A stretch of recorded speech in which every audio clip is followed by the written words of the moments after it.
this car, pass this bill now. They couldn't be moved.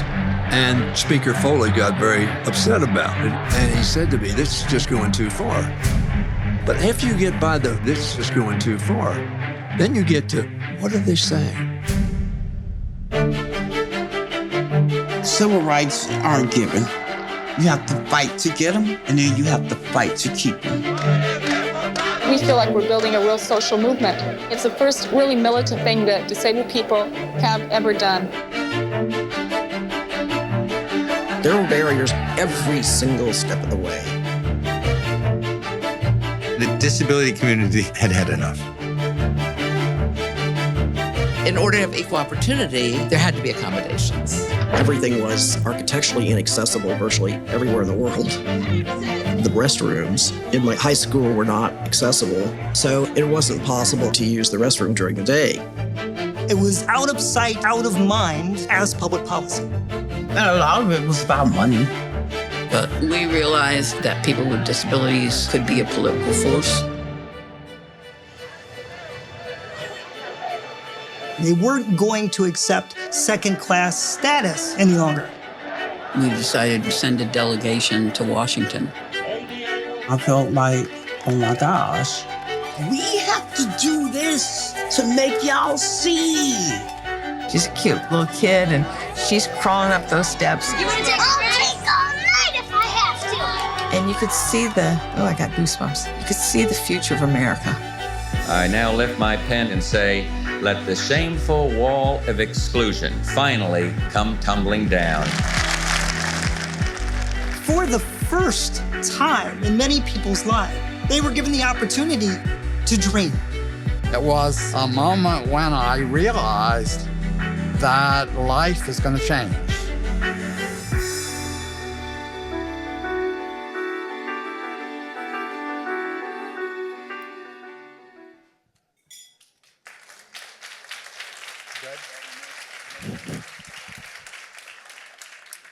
Please welcome to the stage tonight's MC, co-anchor and co-managing editor of the PBS NewsHour, Amna Nawaz.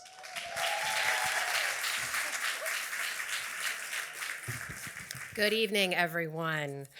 Welcome to the Judge David L. Bazelon Center for Mental Health Law Annual Awards reception.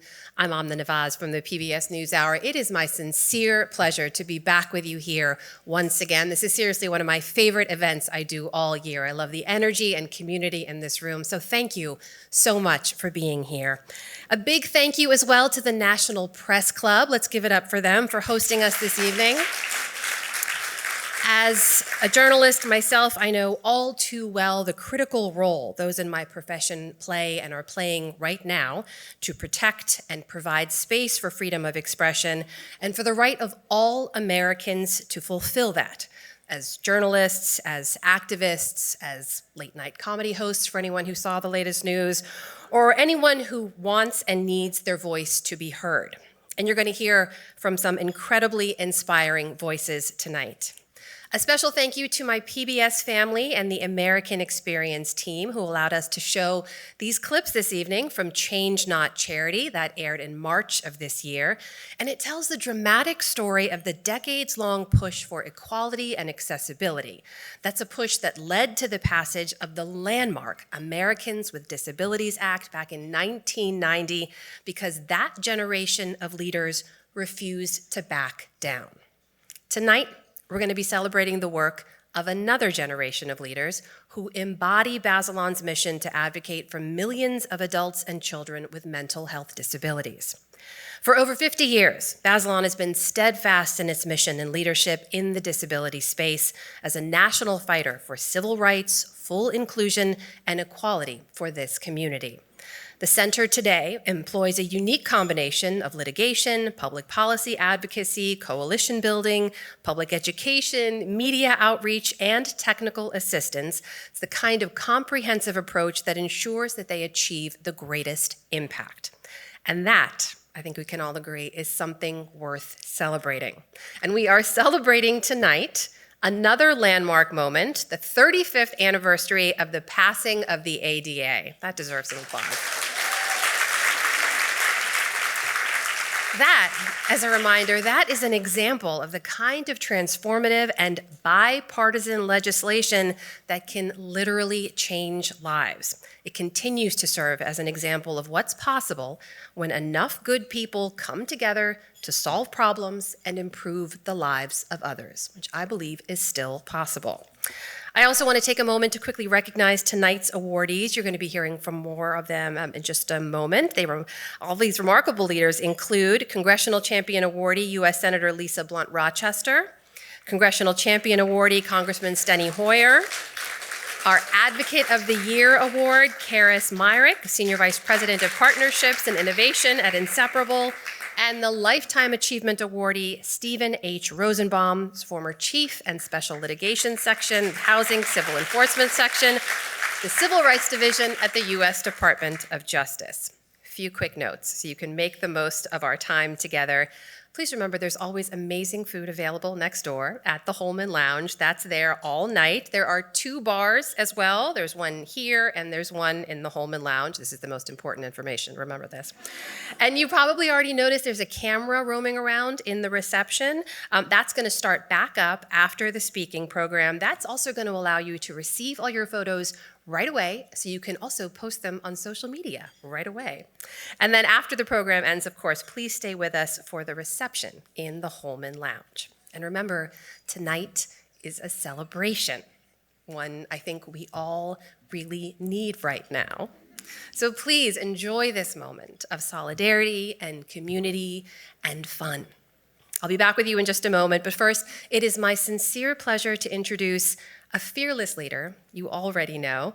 Prior to joining Bazelon in 2018, she served as National Executive Director of America Scores, which worked in urban public schools to offer mentoring programs and more. She is now, of course, the CEO of the Bazelon Center and a shining example of the power of one person to impact countless lives you may never even meet. That is true leadership. Please join me now in welcoming to the stage Holly O'Donnell.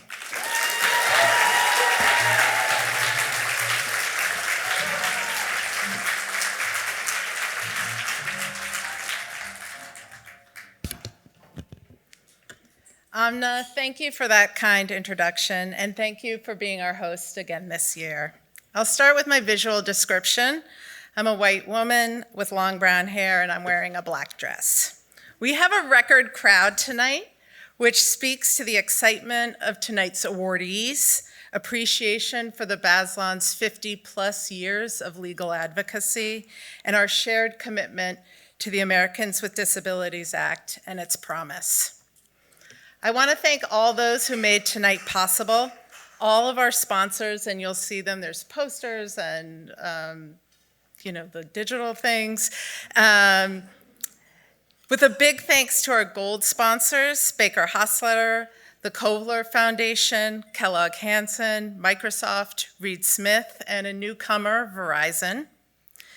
To our host committee, Juliette Choi, Teresa Sharand, Kenneth Fetterman, Deepa Garoya, the Georgia Advocacy Office, Sarah Kenningsberg, Maida Associates, Aaron Panner, Maria Rodriguez, Judy Woodruff and Al Hunt, and Harvey Rosenthal.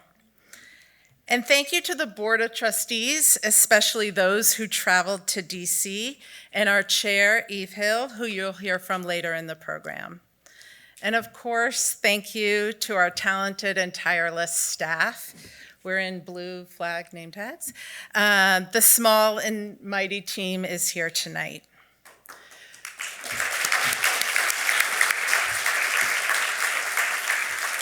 Each year at the Bazelon Awards, we honor members of Congress who champion the rights of people with disabilities. Tonight, we will be honoring Congressman Steny Hoyer and Senator Lisa Blunt Rochester.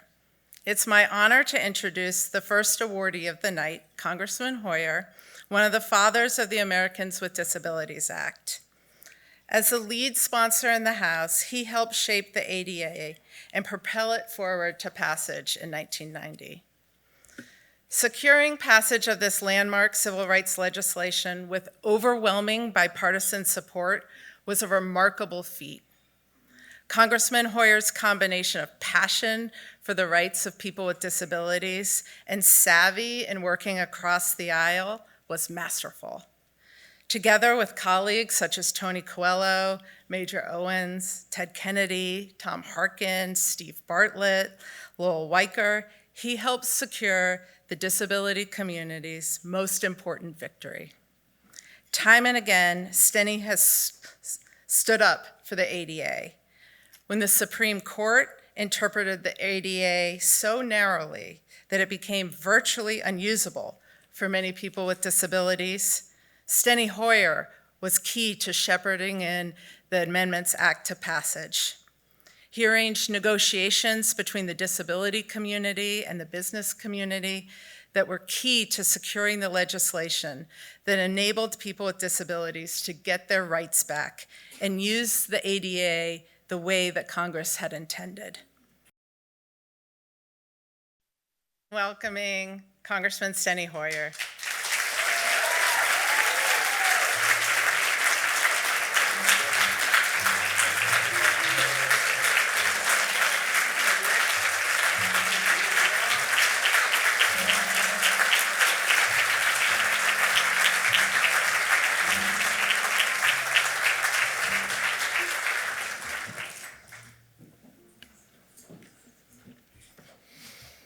This is an award, and I'm going to say some other things, but I do want to say at this point, this is an award to Lisa, to myself, but this is an award to the people you saw on the screen. People who crawled up those steps. You know they were hurting, but they cared deeply about their cause. This is an award for thousands of other people who suffered and were afflicted and who were agonized and who were angry and who were determined, who came and talked to members of Congress and said, "This is my life.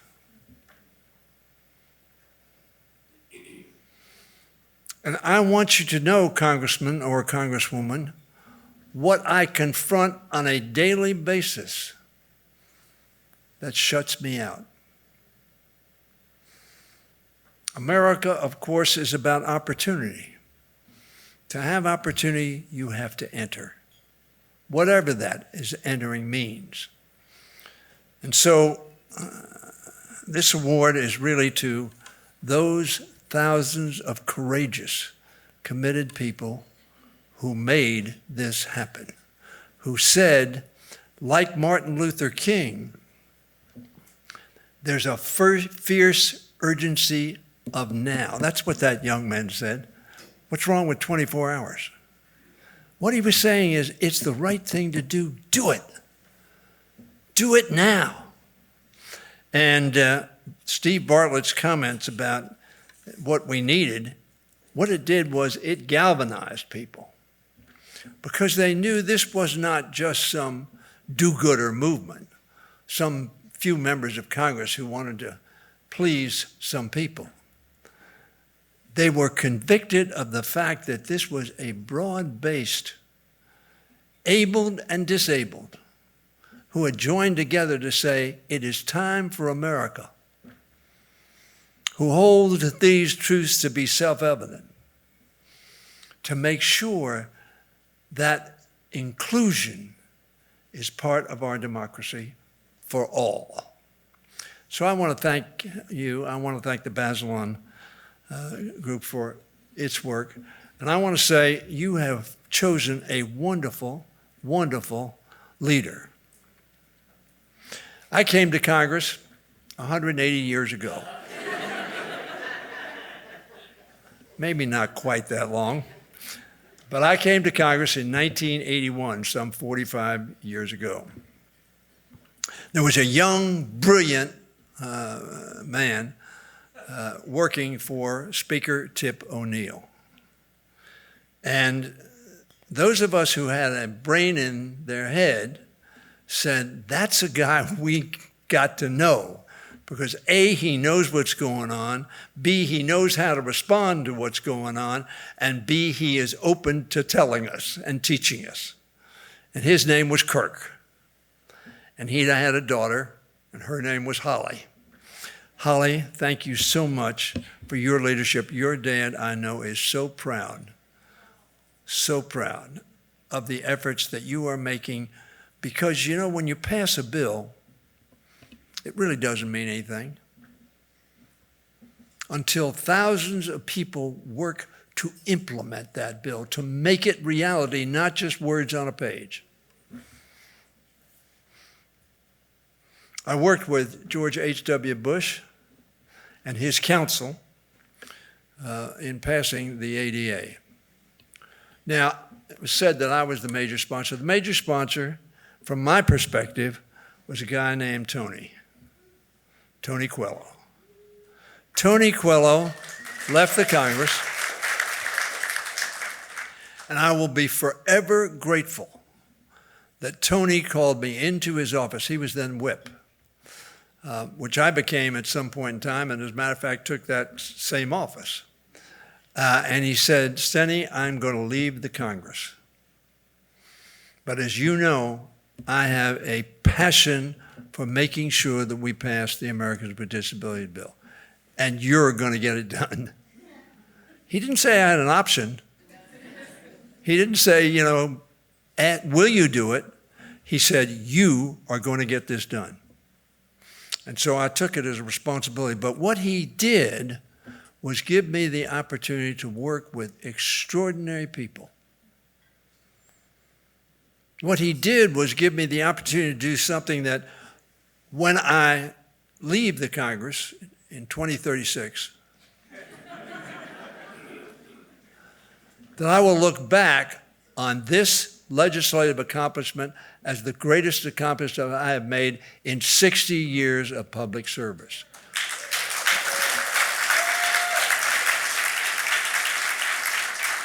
Not because I did it, but because I got to meet the people who did do it. And there's so many of you in this room. These are the times that try men's souls.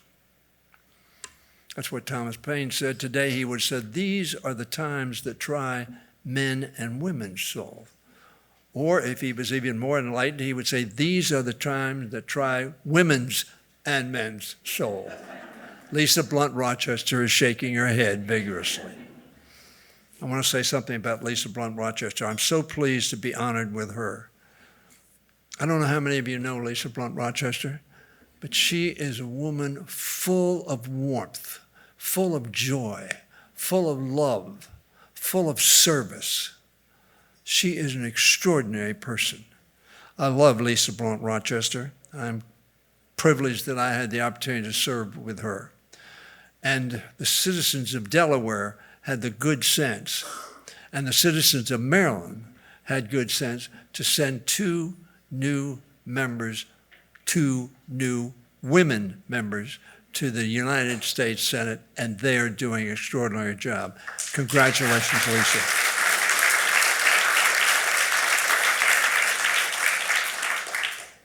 I think if I start reading this, Quinn, I'm going to go way over time, so I'll just continue.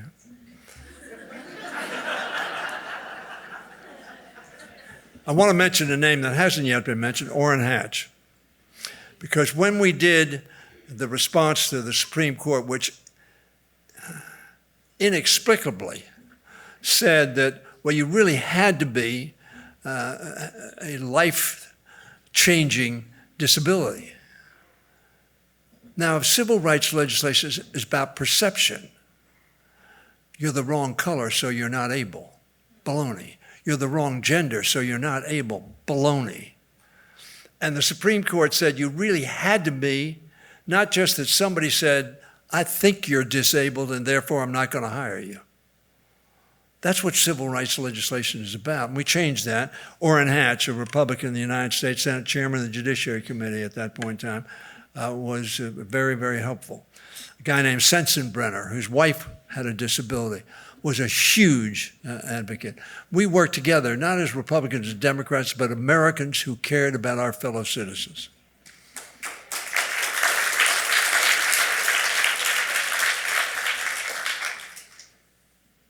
These times try our souls because we are acting too much like a yo-yo. And I refer to some of people in the Congress as yo-yos. You're on your own. That's not America. In America, we are together. We are to lift up, to reach out, to make sure that people are included in our democracy, in our economy, in our churches, in our lives. That's what the ADA means. And so I appreciate everybody in this room, because I know so many of you were extraordinarily helpful in that effort. And when George H.W. Bush signed that bill, you know, George H.W. Bush was an R. And George W. Bush was an R. R stands for rational. They knew that everybody's rights were critically important. And they served as if they believed that. And they signed bills, one, the ADA, the other, the amendments. So I want to thank you. It's a great honor for me, but it was a great honor for me to work with all those who made the ADA reality. It has made extraordinary progress. But there's a young woman, many of you, I'm sure, named Joyce Bender in the room. Joyce, where are you? Joyce is here. We have made progress in so many different ways, but we have not made enough progress in employment and independent living. And we need to keep working. Our job is not yet done. So, Bazelon, I'm with you for the next few steps. Maybe even longer than that, but as long as I have steps to take, I'm with you. God bless you, Godspeed.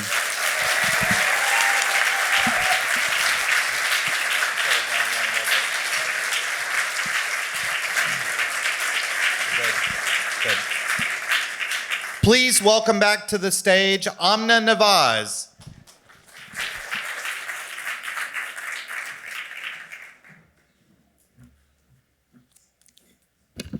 Let's give Congressman Hoyer another round of applause, please. Thank you, sir.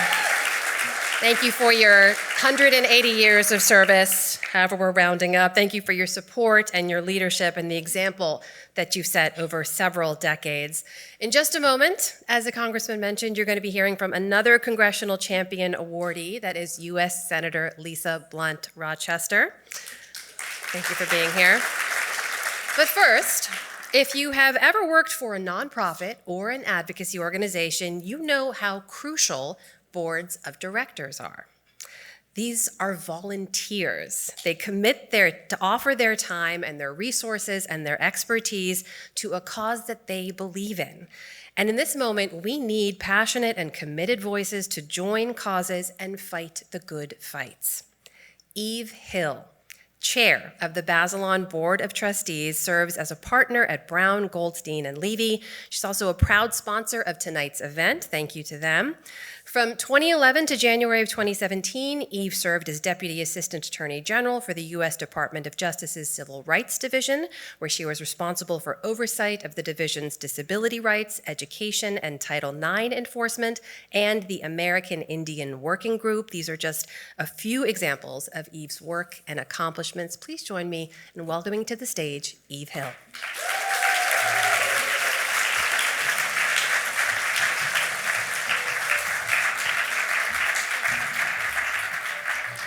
Thank you, Amna, for that lovely introduction and for being with us once again as our MC. Your time and dedication to our mission is truly appreciated, and we are so honored to have you here, and I watch you all the time. I want to take a moment to acknowledge and recognize my colleagues on the Bazelon Board of Trustees. Please stand or raise your hands as we thank you for your tireless and selfless efforts on behalf of the Bazelon Center. We are also proud of you, and I am so honored to serve with you.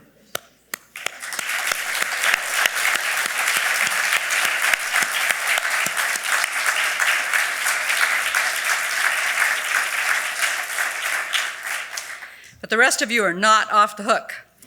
All of you are part of the Bazelon team and play a crucial role in ensuring we have the resources to do this work, which started over 50 years ago in 1972. My hope is that you will continue to stand with us during such a pivotal time in our movement and in our country. When you have the opportunity, like right now, please use the QR codes throughout the room to make a donation to support us and the Bazelon staff who do more work than it is possible for this small number of people to do. Whether it's $10 or $1,000 or $10,000, anything you can do will really be appreciated and will multiply itself in terms of the work that the staff does. Now, serving as board chair is really pretty easy. I mean, you've met Holly, but it's an honor. And it's a calling that I feel compelled to be a part of every day. And I know that it is difficult right now to celebrate where we are, but we have to. After all, we have to remember to cherish the victories in the midst of the losses and setbacks, as our hope and belief in this work will carry us through the most difficult times. So thank you for being here to celebrate what we accomplish and not just sit in our rooms worrying about the setbacks that we're experiencing. So now it's my pleasure to introduce a fellow board member, Jill Bazelon, who is here representing the Bazelon family and who has an exciting announcement and a special guest to introduce. Jill, your grandfather would be so proud of the time and investment you and your whole family, who are fantastic people, continue to make in the Bazelon Center. Please join me in welcoming Jill to the stage.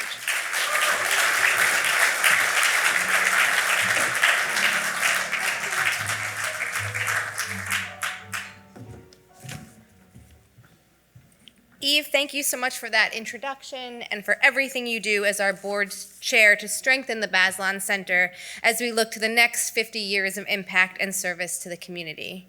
On behalf of my family, let me also thank each of you tonight for your commitment to the organization and disability rights across the country. I want to reiterate Eve's thanks to our entire board, a group of volunteers who care about the center and live out my grandfather's unshakable vision around mental health law that inspires us to this day. Make no mistake, this work is not getting easier, but I know together we can make it through current challenges and headwinds coming our way. I know this because I see it in all of you here tonight. As the program moves forward, I want to introduce a special guest who is joining us through a video. Unfortunately, she couldn't be here tonight, though she wishes that she could be, and who will make a special announcement around an auction item that will benefit the Bazelon Center. Our next guest is known for her long-standing career in journalism and reporting out the news of the day. She is also one of my very closest friends since childhood, and it means a great deal to my whole family. This individual has also proven that our mission is one she shares in and will do everything to lift up through her voice and career. Again, thank you all for being here tonight and showcasing the deep support we have in Washington, D.C. and beyond. Now, please join me in welcoming Kristen Welker, moderator of Meet the Press. Kristen, over to you. Thank you so much for that introduction, Jill, and for your family's continued leadership in making mental health a national priority for us all. The Judge David L. Bazelon Center for Mental Health Law, named after your grandfather, who helped pioneer the field for mental health law, continues to be an instrumental legal advocacy organization in Washington, D.C., and quite frankly, throughout the entire country. It is a huge achievement that Bazelon has been able to continue to strengthen its mission for over 50 years to protect and advance the civil rights of adults and children with mental disabilities. I share in your vision for a society where Americans with mental health disabilities live with autonomy, dignity, and opportunity in welcoming communities supported by law, policy, and practices that help them reach their full potential. As part of my commitment to the mission and in recognition of the Bazelon family, who I'm so honored to call dear friends, I'm here with all of you tonight to share that someone in this audience, along with their guest, will have lunch with me over the coming months. It would be an absolute honor to spend the time with one of the steadfast advocates in this room. The Bazelon team will help you with where and how to bid on this incredible experience. But tonight, I hope you will also bid and do so generously in support of Bazelon's daily work. Over lunch, it will be so great to get to know the winner and for me to share a little bit with you about my role as moderator of Meet the Press and my career leading up to this moment. Thank you so much to each and every one of you for your support of Bazelon and for your unwavering advocacy for a community that needs us now more than ever. Take care, and I'll see one of you very soon.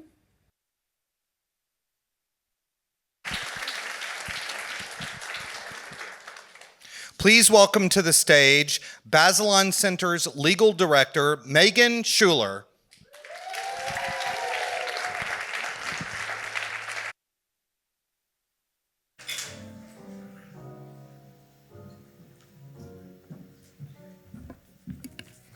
Good evening. When they play the music, you know you took too long to get on the stage. Apologies. I'm a white woman with blonde hair wearing a blue, black, and white dress. And I have the honor this evening of giving out our Advocate of the Year Award. Keris Myrick is the Vice President of Partnerships and Innovation at Inseparable and is a movement leader that can bridge and speak to different worlds within the mental health community and outside of it, which is so essential to effective advocacy. I recently spent a few days with Keris at a convening of mental health leaders on the criminalization of mental health. And I saw how effective Keris is as an advocate and thought leader because she is so smart and thoughtful and brings the invaluable life experience she has as well as her experiences running a large peer support organization, playing a key role at SAMHSA, running a peer services division within LA County's mental health department, serving on the board of directors for Mental Health America and board chair for NAMI, and serving in various advocacy roles. She truly has worked in all worlds: advocacy groups, service providers, and government. Through this work, she has helped transform mental health by catalyzing cross-sectional reforms, strengthening collaborations, and bridging gaps. She is incredibly savvy and able to successfully navigate the complexities of an environment that is so often hostile to people with mental health disabilities, helping policymakers and others understand the real experiences of people that are so poorly understood. She is known for her collaborative style and innovative whole-person approach to mental health care. And I would be remiss if I did not also say that she is a podcast host of Unapologetically Black Unicorns.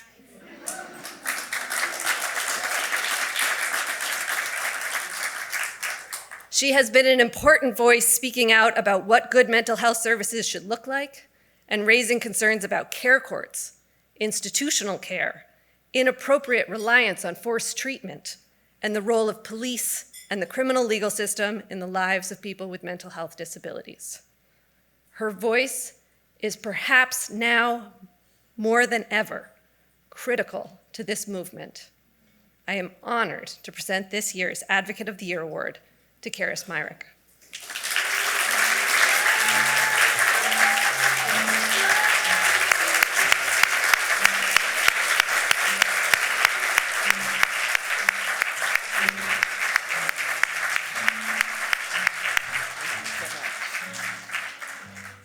Okay, it's a grant to you. We're supposed to. What? I want a picture. Can we take a picture?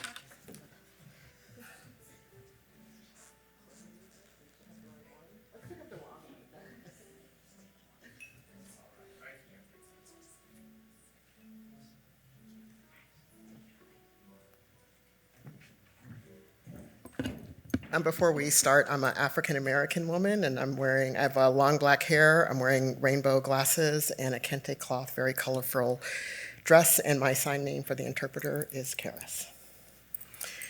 So first of all, thank you, Megan, for the very kind introduction, and thank you to the Bazelon Center board and staff for this tremendous honor. I want to also congratulate all of my fellow and esteemed awardees.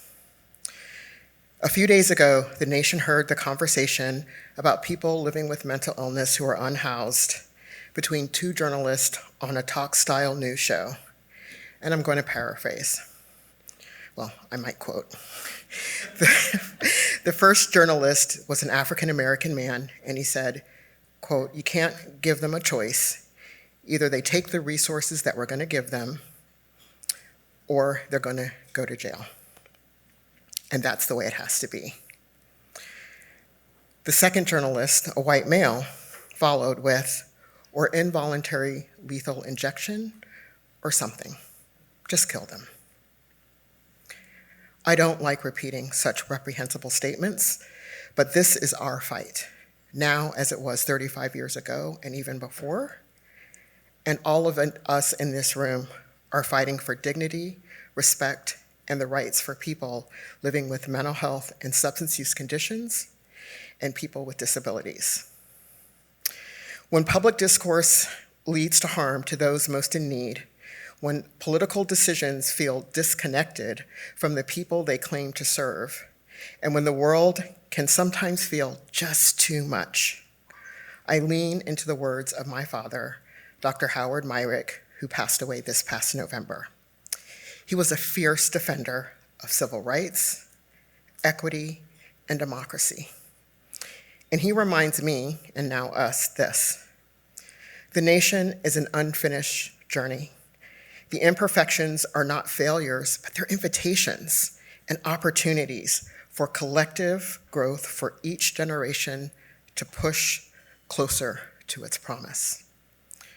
Democracy is the cornerstone of this nation, and I see mental health advocacy as democracy in action. But democracy only works when every voice is heard.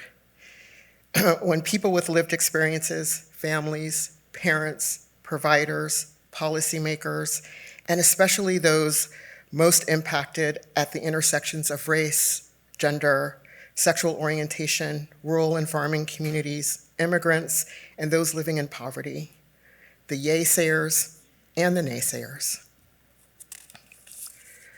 Yet many times people with lived experience are absent, and for me, often they don't even look like me, and I don't see myself represented. And let's be real, sometimes you bring these big groups together and they just don't play well in the sandbox. My advocacy has focused on bridging everyone and helping people to the table by building bridges between lived experience and family members, conventional providers and peers, policymakers and communities most impacted.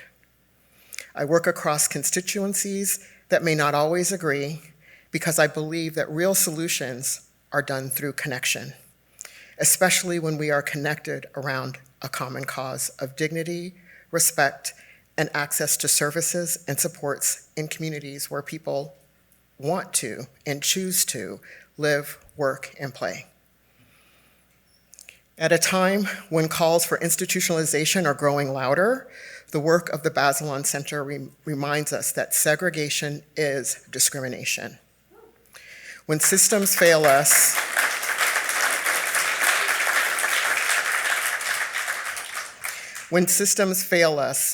we don't blame, disappear, or segregate the people. Rather, we work to remove the structural barriers that stand in our way. This award is not just mine, it reflects the work of many, those who have brainstormed with me, challenged me, supported me, and led with me. Many of the folks are here, and here in this room this evening. I also wanted to give a shout out to Inseparable for bringing me and bringing out my core gifts of partnership and innovation, and helping me think through all the things that we need to do so that we can do this work driving policy, mental health policy, state by state for mental health reforms and building hope for the future. Lastly, this work is personal. I am a Black woman given a diagnosis of schizophrenia. My story is one story, but there are so many others. Too many people like me endure poor or no services, low expectations, outright violations of our rights under the guise of benevolent care. We fight now for ourselves and the next generation. So I want to thank you for this award. It is a recognition of a shared fight to keep building bridges to ensure justice, dignity, and equity are not aspirations, but lived realities. When it's challenging to remember, when times are challenging, as in now, I just want this to be an invitation. It is an opportunity for collective growth for each generation to push closer to the promise. We don't do it alone, we do it together. Thank you very much.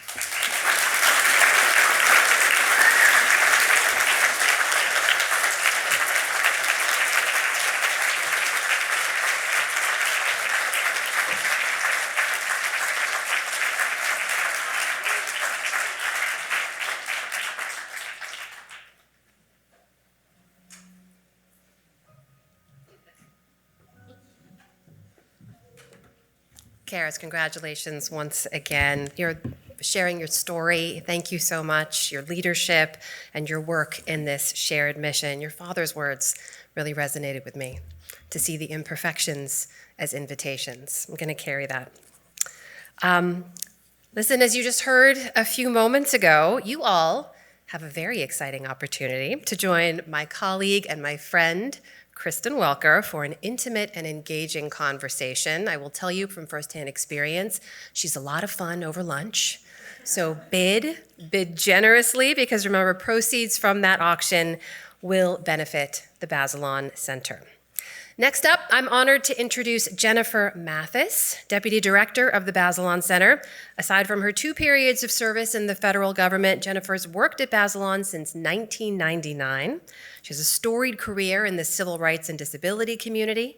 Between 2021 and 2025, she served as Deputy Assistant Attorney General in the U.S. Department's Civil Rights Division, reviewing the work of the Disability Rights Section, the Special Litigation Section's disability work, and the work of the Federal Coordination and Compliance Section and the Immigrant and Employee Rights Section. Prior to arriving at DOJ, Jennifer served as Director of Policy and Legal Advocacy at the Bazelon Center. Jennifer, thank you so much for your service. Welcome to the stage to present tonight's Lifetime Achievement Award. Please join me in welcoming her.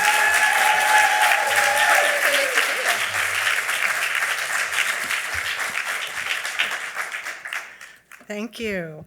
I am so honored to present today a Lifetime Achievement Award to Steve Rosenbaum.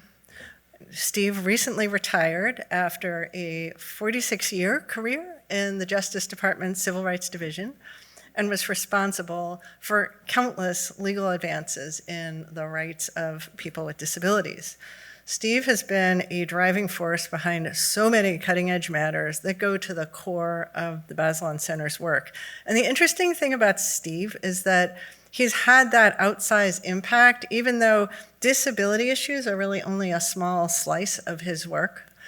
Reagan Rush, who had been Steve's principal deputy and succeeded him as chief in the Special Litigation Section, said to me at some point, "Darn it, he's so good at doing these things that aren't even in his primary wheelhouse. I don't know how he does it."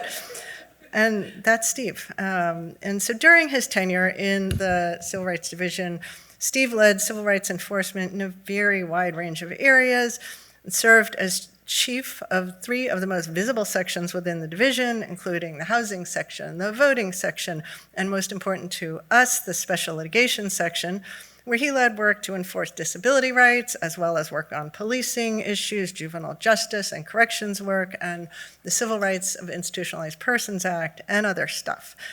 Steve's work was transformative and helped to make possible so much of what we and others in the disability rights world have done. in many cases by having DOJ lead the way, in other cases by having DOJ weigh in. Steve played a critical role in advancing the enforcement of Olmstead and actually helped lay the foundation for Olmstead decades before Olmstead and the Wyatt case. He was also responsible for groundbreaking findings showing how mental health system failures lead to preventable criminal justice involvement in Alameda County, culminating in the first of its kind settlement that Bazelon was also involved with. He later led DOJ's efforts to pursue disability discrimination theories, challenging jurisdictions' reliance on police as the default responder to mental health emergencies. This was a brand new theory, producing findings in Louisville, Minneapolis, Phoenix, Memphis, and Oklahoma City that had enormous impact on the public's view of this issue. This work also produced key consent decrees that are being now voluntarily implemented by Louisville and Minneapolis after the current administration walked away from them. It is particularly fitting, though, to recognize Steve on the 35th anniversary of the ADA, because even as the ADA turns 35, we are always pursuing new applications of the ADA as new thinking emerges, new things happen. People hadn't thought about some of these things before, but suddenly we were thinking about policing and other things that weren't on people's minds during the passage of the ADA. Steve has been a key part of that, always having the vision as well as the courage at the nation's lead civil rights enforcement agency to pursue ADA enforcement that meets the current moment. And through his mentorship, he also gave us other disability rights leaders, including his deputy Rebecca Bond, who went on to lead the disability rights section for 12 years, and Reagan Rush, who served in multiple leadership roles. Yes. And Reagan Rush, who served in multiple leadership roles in the special litigation section. And all in all, I would just say Steve has touched an enormous number of lives and has been responsible for countless improvements for people with disabilities. So thank you, Steve.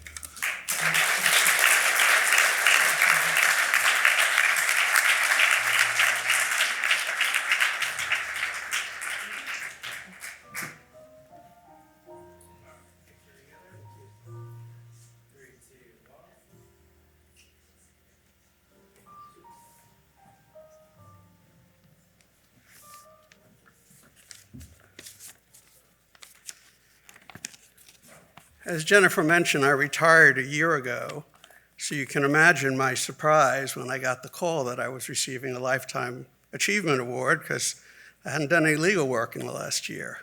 But I came to realize that through this award, the Bazelon Center is recognizing the disability rights work of my former colleagues in the Justice Department's Civil Rights Division.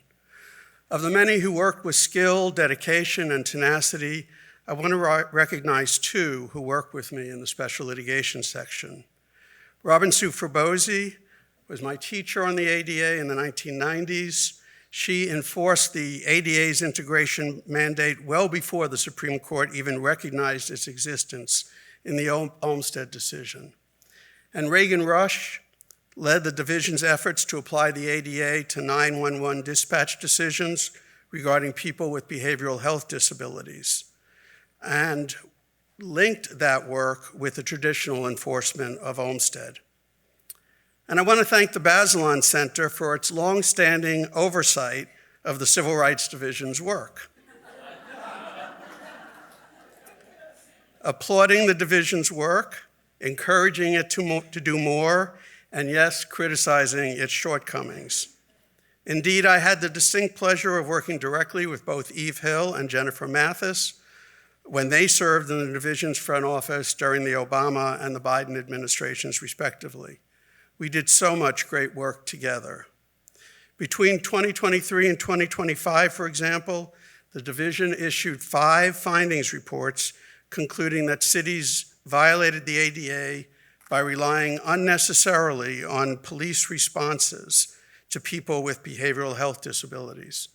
The division concluded that often a response by behavioral health specialists alone or in conjunction with the police would have better addressed the issue at hand and reduced the risk of bad outcomes. But just 4 months ago, this administration walked away from those findings. In both Louisville and Minneapolis, consent decrees resolving the ADA and other violations were pending with federal courts. The administration moved to dismiss those lawsuits and close the underlying investigations. And in Phoenix, Memphis, and Oklahoma City, the administration closed the investigations and retracted the findings report. And that is not the only damage. In a recent executive order, the administration endorsed failed policies to try to expand involuntary mental health treatment and criminalized homelessness. These policies result in an unnecessary institutionalization when we know community-based care works. Moreover, hundreds of lawyers have left the Civil Rights Division. Indeed, I understand there are only 2 line lawyers left in the Special Litigation Section's Disability Practice Group, and the ranks of the Disability Rights Section have been depleted too.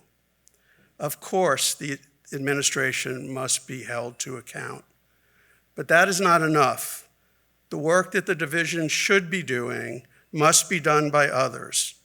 And while the task is too large for the Bazelon Center alone, I call on the Bazelon Center to continue to help lead the way. So receiving this award tonight is bittersweet, but I still have hope that while the arc of the moral universe is long, together we can ensure it bends towards justice. Thank you.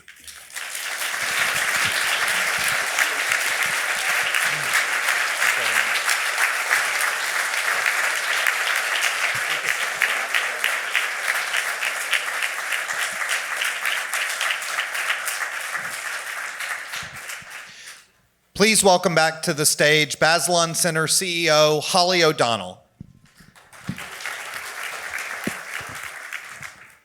Thank you, Steve, and congratulations to all of our awardees. For our next and final awardee, I'm honored to introduce Senator Blunt Rochester. 8 years ago, a brand new champion of disability rights arrived in Congress. Lisa Blunt Rochester brought unique disability experience. Unlike pretty much anyone else in Congress, she came from the disability community, having served in a leadership role at the University Centers on Excellence in Developmental Disabilities, the Institute for Community Inclusion at UMass Boston. There, she advocated for equal opportunity and civil rights for people with disabilities and advised employers and state agencies on disability policy. Senator Blunt Rochester also served as the Deputy Secretary of Delaware's Department of Health and Social Services and Secretary of the state's Department of Labor. She brought a wealth of experience with her to the House of Representatives and then to the Senate that has been apparent in her efforts, including those on behalf of people with disabilities. We were so excited to see her enter the Senate this year and to hear her speak so powerfully to the truths that we know about the lives of disabled people, including at the Bazelon Center's Hill Briefing in June. We know she will continue to be an unwavering champion. Welcome, Senator Blunt Rochester.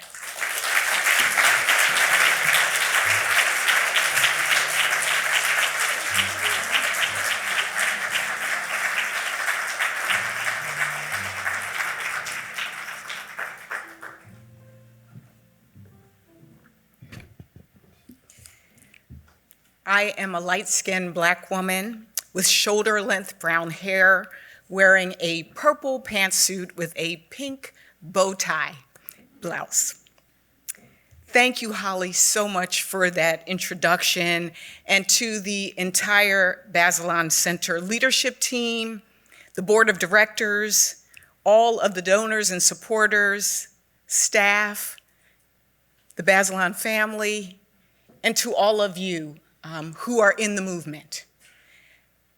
I will tell you, while I'm honored to be standing here, and I thank you all for the work that you do in advocacy to uplift and to educate and to protect and expand disability rights, I felt not worthy, which is really, I feel in this moment, there is so much more to be done. And I asked myself, why am I even being honored? I mean, I just do the work like many of you.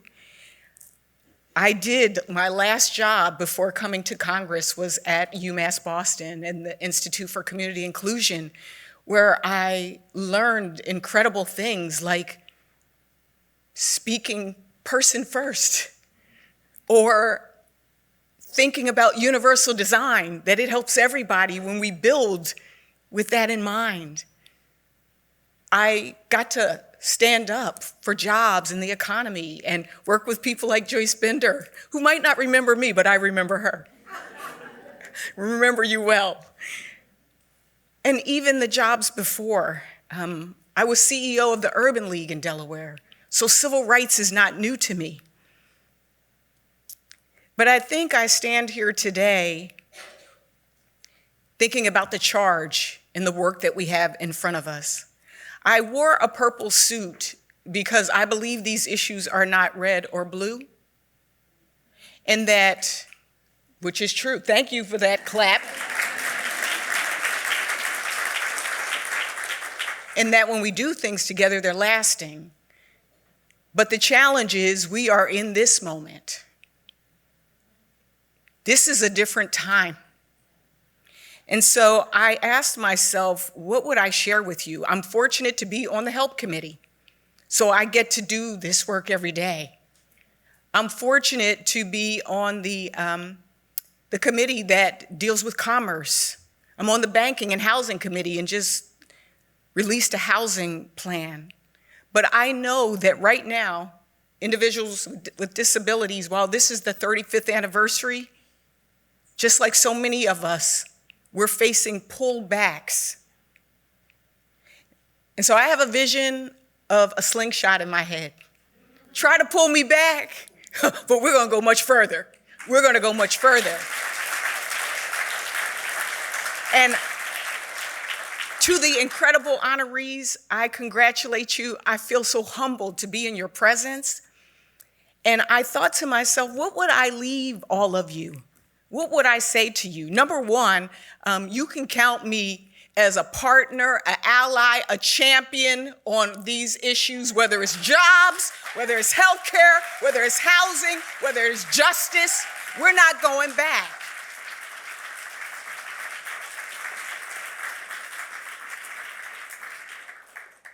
And I also wanted to say that in this moment, as a young person, you heard all my jobs, you know, all the jobs I've had. But as a young person, I was a dancer. And there were some lessons that I learned from dance, beyond the dancing that I do to Beyonce and stuff like that. I was a ballet dancer. And there were things I learned, some lessons, 3 lessons I'll leave you with tonight. One, the ensemble is many times more beautiful than the solo. We cannot do this work alone. We cannot do this as individuals. So we have to band together and find those common allies and know that this too shall pass. Number 2, when you are dancing long enough, you get to get on toe shoes, on point. It's painful, your feet hurt. This work hurts right now. Take care of your feet. In other words, take care of yourself. Breathe. We don't even breathe right now because it's so stressful. Take care of yourself and each other. And then the third thing I learned from dance, many people wonder why when ballerinas spin around and do pirouettes, they don't fall. Anybody know why? They find a spot and they just look at that spot, keep looking at that. They keep their eyes on the prize. In this moment, let's stay focused. Don't get distracted. Let's stay focused. We're in this together because sticks in a bundle are unbreakable. They will not break us. Thank you.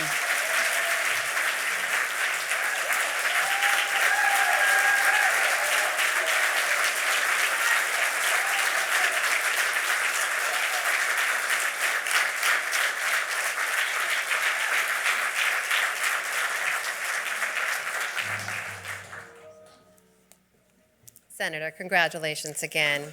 Thank you for your unwavering leadership and for that lovely little dance performance. I thought we were going to get a full pirouette, maybe at the reception later. Please join me again in congratulating Senator Lisa Blunt Rochester. Congratulations again to all of the wonderful awardees this evening. Congratulations to the Bazelon Center and to the board and the staff for another wonderful night. Can we please also just take a moment and thank the dedicated staff of the National Press Club who've taken such good care of us tonight. Thank you. I really hope all of you are leaving here as inspired and full of hope again as I am. Please enjoy the food, enjoy the community in the reception right next door. There's also a beautiful and delicious ADA anniversary cake to enjoy. And thank you all again from the bottom of my heart for allowing me to spend this evening with you. It's a special moment for me each and every year. It's a cause that's near and dear to my heart, and I'm so grateful to be among so many people who are dedicated to trying to leave things just a little bit better than they found them. So thank you so much for all the work you do to put something good out in the world every day. I will see you all right back here next year. Here is to the good fight.